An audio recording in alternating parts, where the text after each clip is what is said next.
Welcome back to the channel, ladies and gentlemen. I hope you had a wonderful day. Today, I have for you a team selection that I'm certainly very excited about. Originally in the week, I wasn't feeling this free hit. I wasn't excited about it, but I certainly am now. And for the first time, I feel good. I feel comfortable in my team, and there have been quite a few changes. So maybe that's the reason for it. Well, almost certainly is. So today, I shall run you through my goalkeeper, my defenders, my midfielders, my forwards, as well as captaincy, and also the omissions from each of the categories, at least the relevant omissions on my end. Additionally, I will be on the Premier League show tomorrow, so if you fancy watching that, that will be live at God knows what time, depending on which time zone you're in, but I shall be on that. And again, thank you so much for your support, for allowing me to have an opportunity like that. If you have been enjoying the content around here, then do subscribe as we push for 8,000 subscribers. And if you enjoy the video, do drop a like on it. And that's all. So let's hop into the video. Before we hop into the video, there is one thing. If any of you are tech savvy and know why this mic, in particular in OBS, doesn't pick up sound anywhere near as well as it does in Zoom or basically any other website or any other application, then I would be very grateful if you let me know in the comments. If you need my settings and what I've put on it, which is not a lot, then I will more than happily do that. Just let me know and I'll drop them in the comments. And in advance, I am very grateful for your help. Thank you very much.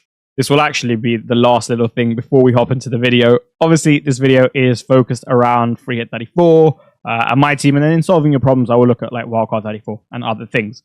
But given it's based on my team, I thought I'd do not a review so much, but a quick like scan of what occurred on Wednesday night and what that meant for my team.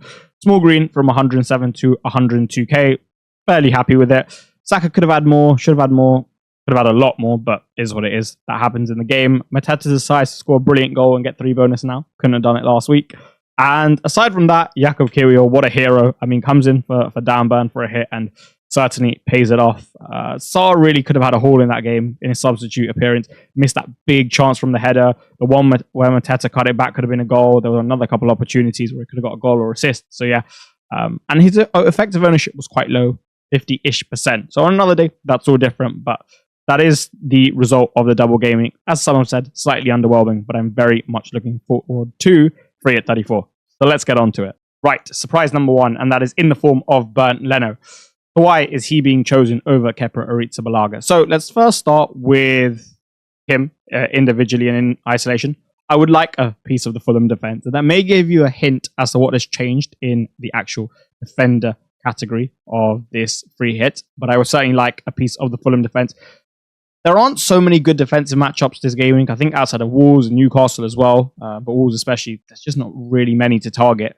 So given he's away to Southampton, I'd say he's the third best. And as I've expressed before many a time, Southampton get enough shots off. They're a good enough attack to create those chances and get those shots off, whereby he can accumulate saves and potentially not just creep, but maybe get into like the second bonus point as well. And if he's able to do that, great. And with all that comes a higher ceiling. And hence, he's going to be my goalkeeper.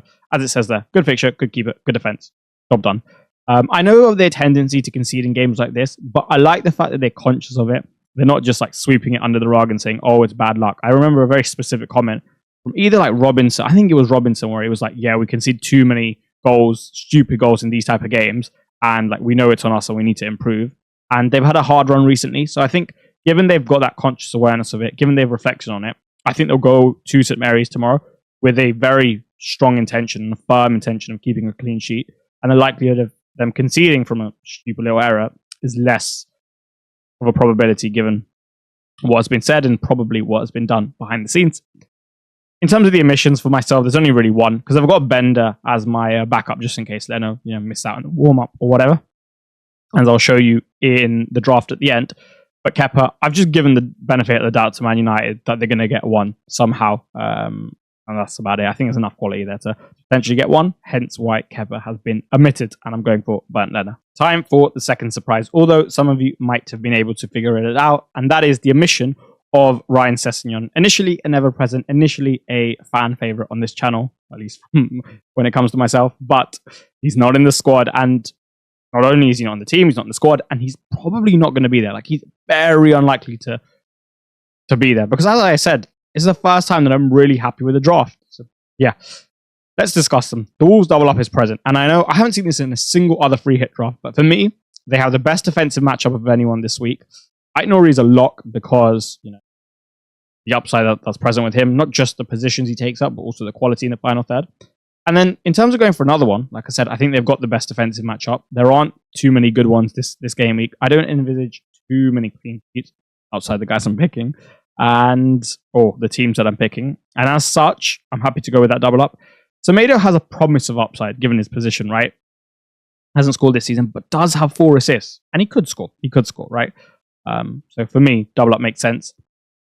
Naturally, this isn't something you can view in isolation. It is intertwined with Strand Larsen and Cunha, because maybe you want both, and then you can't have a third Wolves asset in the defense. You can't have a defensive double up. As you will see in the forward section, I am happy to be leaving one of them out. Given the opportunity cost, I think, is small, given the quality of other forwards and midfielders, as we'll come on to.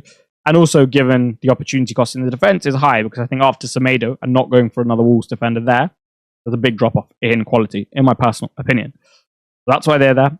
Livramento is reinstated in the side. He started there, then he got kicked out, but now he's back and he should stay. The fixture's good. I think I've cooled a little bit on Liam Delap just barging through that defense and putting a goal past him. He could, but I've just cooled a little bit on it and trust Newcastle to get the job done, both like offensively, which I certainly think they will, and defensively, but also the potential of attacking returns. That was one thing that I was adamant about, like early on when I was discussing the free hit, that he can get one from that left-hand side through a cutback. He can get one overlap, similar to the goal against Leicester where he set up Jacob Murphy, albeit I think it'd be in like slightly closer proximity to the actual box, and the distance the pass would travel would be shorter. But anyway, for those reasons, I'm getting him, and I've reverted to getting him. So why is Ryan Sessegnon not here? Well, this is what Marco Silva said, for those of you who are watching with me in your pocket. We could use him from the start or bench. Sess is playing well. I need to decide, but Harry will be involved. That was his comment on Harry Wilson. I don't feel like on this free hit, I need to take that risk, because there is the possibility that, you know what, maybe he gets subbed pre-60, even if he does start, and that would be somewhat calamitous. I feel like if he doesn't start, he's going to come on anyway, so that's not great either. And then that's probably the main thing, the expected minutes. In terms of getting an attacking return, I've actually read a bit from Fulham fans, because they are just going to be better educated on their attack than myself, because I haven't watched too much of them as of late. And they basically said that he's not in their first choice 11. He's playing well, but he's very much a gap filler for Harry Wilson, who's the better player. And obviously they haven't been on a good run either. So for all of those reasons, they're not confident in his expected minutes, nor necessarily his ability, not in isolation, just in compared to other assets. And they're okay omitting him. It seems that the community is far more bullish on him than Fulham fans. For that reason, I'm just not taking this expected minutes risk. I don't feel the need to. I'm okay. I'm okay with that. Cucurella, I just don't trust this enough. I don't trust enough. I don't trust us enough. And that's about it. Like, it's just that simple. I think with our system, we always give up chances. Everton are good enough to get one.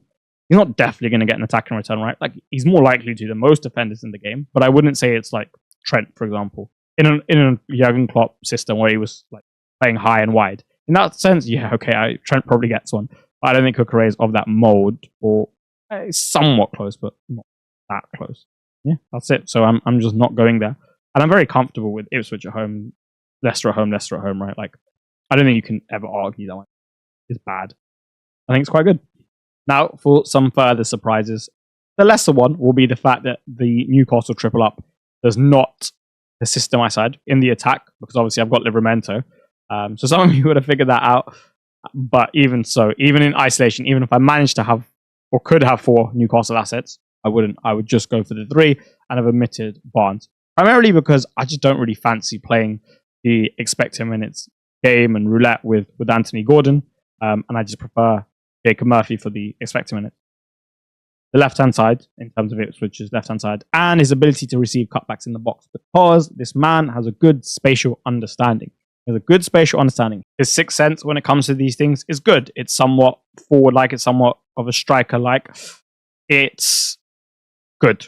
And that's enough for me, because Ipswich concede so many cutbacks. He just knows where to be. Like, he just does know where to be. I've seen enough to know that he knows where to be. And he's a bit of a flat track bully in these games as well. So for me, I'm more than happy to go Jacob Murphy.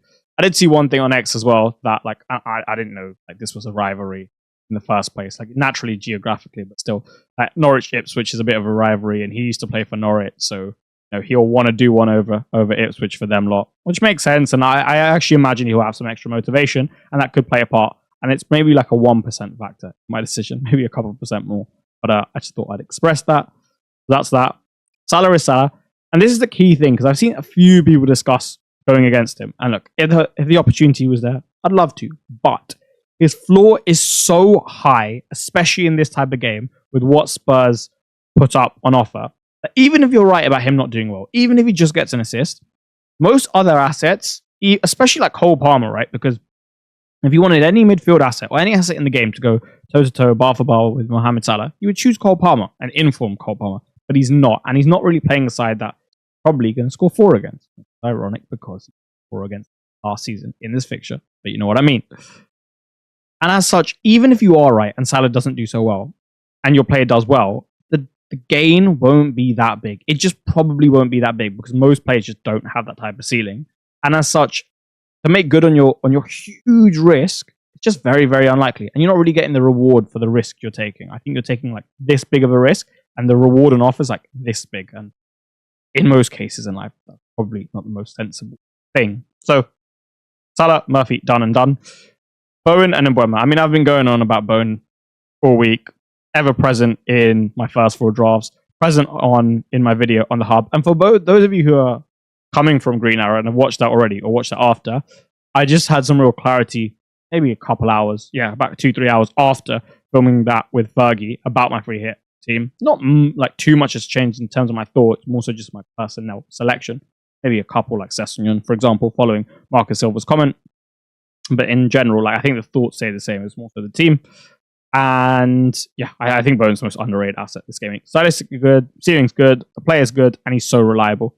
And for me, that's enough. I just think he's so underrated. Like, he's got the ceiling. That's the thing as well. Like, I just discussed about players who don't really have that, right? But he's got that as well. So I think he's all good to go. And Mbeumo is probably the biggest surprise. No, he's definitely the biggest surprise here. I'm just going for the form. He's so good. Like, he's so good as a player, as an asset. And I do think that this could be more of an open game. I discussed this in everything you need to know. Because both teams need to win, so if you just draw going into the latter stages, I think it'll just open up. And Brentford do give you an invitation to engage in more of a transitional-based game. I think they certainly love that in an aggressive game, in a fast-paced game. Somewhat, and I only say somewhat similar to Spurs because it's certainly not as crazy. And the invitation isn't as forceful, but, or as obliging, but still, I think there's enough there whereby I can see myself profiting quite well off Mbeumo. Just like Salah, ceiling, like big ceiling. If you go and look through his hauls or returns this season, I think he's got 5 like big ones, and 5 big ones. If you average them out to maybe 5 per piece, we'll just average them out to like 15 a haul. That's 3 times 5, so that's 18 times he's got 5 pointers. That's excluding all the single-digit returns, and he's had quite a few of those, especially at the start, the 8s, the 9s, the 7s. He's just been such a phenomenal asset, as can be seen by his total points. So for me, I'm going with the form, and I'm happy to go there. I've spoken about Barnes. Palmer, I just don't trust him. It's very much the same like line of thinking with Cucurella, with a current black cloud over his head. And I know what I said beforehand. I know I said he could do well. I just don't trust us enough. I think one thing I was holding on to was the fact that we beat Fulham and the momentum that would come from that. But I don't want to lean into that as much as I did previously. So I'm going to avoid him. One thing I did say on Green Arrow is that if he gets 1 return, he's so good on the bonus. So to bet against is a big deal. So I'm aware of that. Like, I'm aware that I'm betting against someone, we'll call it baby Salah, maybe, in terms of the floor. And I'm aware of that. So if you are considering the same, do consider the risk. And Diaz, he's the closest to being in this team out of anyone else. He's on my bench. He's first on my bench. It's more so the expected minutes because you can see like a sub between Jota, Diaz, and Gakpo for those 3 spots. I can see him maybe getting a sub around 70. I don't really want that. Like, Mbeumo's play 90. Bowen's play 90. Salah's play 90. Murphy he could. It's just the fact that the fixture's so good, so I'm happy to justify him. And also the spread of output. Like, anyone in Liverpool can get you. Let's just say, for example, Salah, Szoboszlai, whoever the right back is, Trent or Bradley. The 9, whether it be Jota or he might play 9, or Gakpo. Whilst, like, just in case he doesn't start. Maybe like McAllister, maybe Curtis Jones, depending on who plays, right? maybe the left back, and I just don't really want to engage in that at the moment. I don't feel the need to. One thing I didn't discuss is Trent in the defender section in the omissions, and I probably should have done. So I will do that when we get to my free hit draft. Now this, if you were paying attention throughout the video, you probably could have guessed, whereas maybe the other sections were significantly more difficult and you had less information coming into it. Isak is Isak, so somewhat similar to Salah. I just think it's a very easy selection. I don't think he's as bad of an avoid as Salah because I don't think he's good as Salah this week, but I still wouldn't, right? Like, I just don't really see the reason in doing so. Floor so high, ceiling so high. Yeah, just a very similar line of thinking with Salah. Fixture's really good. Jimenez is the inclusion, late inclusion. I just don't think I could turn down 80 to 85 expected minutes. A good striker, a good fixture, a decent team, penalties. Just enough. Like, it's just a lot, right? I say it's enough, but it's also a lot that's on offer, and I just don't really have an interest in betting against that. It's not got anything to do with EO either. I just do genuinely think in isolation he's a very good pick, which is why he'll probably be quite high EO on the free hit. And then finally, probably the biggest talking point, I'd say, in the side compared to what most people are doing, Strand Larsen versus Cunha. I just prefer in positioning. About it. Maybe a little bit to do with Cunha's off the field antics, but yeah, mainly just positioning. I prefer Strand Larsen. Can see him doing better in this picture.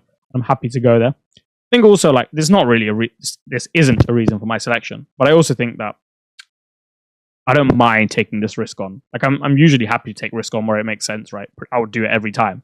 And I think, like, in a straight shootout between these two, Cunha's not as far ahead of Strand Larsen, if at all, in comparison to what it's made out to be. So yeah, I'm cool to take the other one in my side and take Cunha on.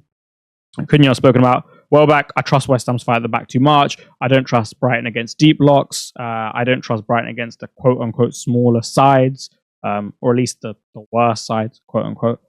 And I don't trust his ceiling as much as I do with other players. I don't think it's as high. They also have a spread of output. So I get it. I really do, but it's just not for me. Wood's really good. I don't have a single negative thing to say about him. If he's in your draft, I think great. I think Van Lissen's good. I just don't completely trust him in the same way that I do other forwards. Maybe I don't trust Bournemouth entirely as well. And yeah, Wissa's cool. Like, I think really Wissa is like, I love the guy as a footballer. I think he's so impressive. That first half away at Bournemouth, wow, what a performance. Not many forwards, not many strikers can put up that type of performance. Not many nines. And yeah, I think he's cool. If you want to go there, then I understand it. I do think it's like a decent amount of risk. And I just don't feel like it's overly necessary with the three that I've got in my starting lineup. Yeah, I think it's cool. And that's about it. Now let's show you the team, show you the bench, and discuss captaincy very briefly alongside Trent. So this will be my free hit 34 draft, most likely. As you can see on the bench, I've got Bender just in case Leno misses out in the warm-up, similar to Jose Sarr's challenge last week. Luis Diaz for the reasons discussed. Cucurella and Kirkes are there because they were the two omissions in... Well, Cucurella was an omission in defense. I can't get Jimenez. I can get Sessegnon because there's already a triple up. And I could actually get Trent there. And I might change that. I might change that. And talking about Trent, I think Trent's really good. He's the only one, I think, like realistically, that could force his way into the side. I don't really have anything negative to say about him. I think he's going to start. I think he deserves this title possession game, given everything that he's given to the club and how good he is. And he's also just a better right back than Bradley. So as long as he's fit, I think it would make sense. And yeah, you know what? If there was anyone who could break into the side, it would be Trent Alexander-Arnold. Drop your teams in the comments below. Just the 11 names. Obviously, if you want to talk about the bench, then please do. But just drop the 11 names. I'm so interested to just scroll through like 10, 20, 30, 40, 50, 60, 70, 80, hundreds of comments and just see what people have got. See different combinations. Open my mind up to things that I haven't been open to as of now. For example, like Trent, I hadn't thought about too much, but I'm more bullish on him than I was at the start of the week and increasingly. Yeah, that will be the team. I'm very much looking forward to the game week and I'm excited about it. And that is all she wrote for today, ladies and gentlemen. I hope you enjoyed it. I certainly did. Very excited about Free Hit 34 and the game week in general. If you have strong opinions on a player, drop it in the comments. Drop your teams in the comments. I am very, very, very interested to see what you've come up with, as I just expressed. I look forward to reading and sifting through all of those.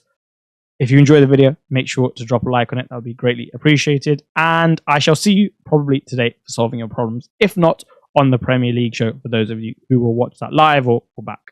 Until then, see you later and have a wonderful day. Goodbye.